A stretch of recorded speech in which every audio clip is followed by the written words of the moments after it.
중복 수사 논란, 12.3 비상계엄 사태 수사가 진행된 이후 계속해서 불거졌던 문제입니다.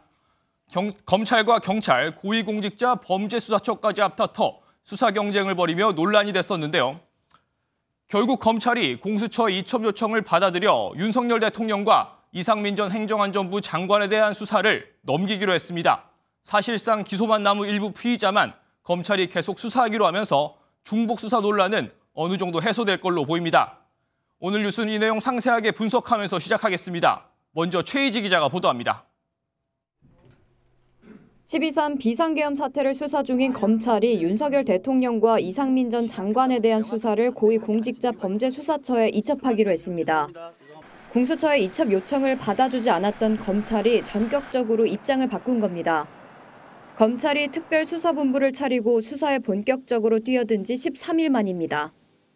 검찰이 수사 진행 정도 등을 고려할 때 공수처에서 이첩 요청을 유지하는 것이 적절한지 재검토해 줄 것을 요청하였습니다.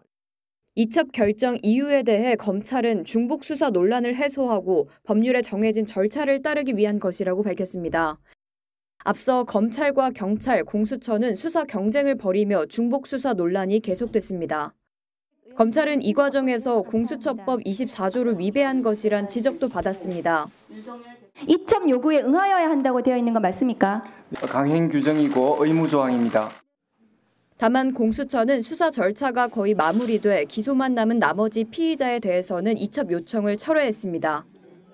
검찰이 사건을 공수처로 넘기기로 하면서 윤석열 대통령은 검찰 대신 공수처로 출석해 피의자 조사를 받을 가능성이 커졌습니다. MBN 뉴스 최희지입니다.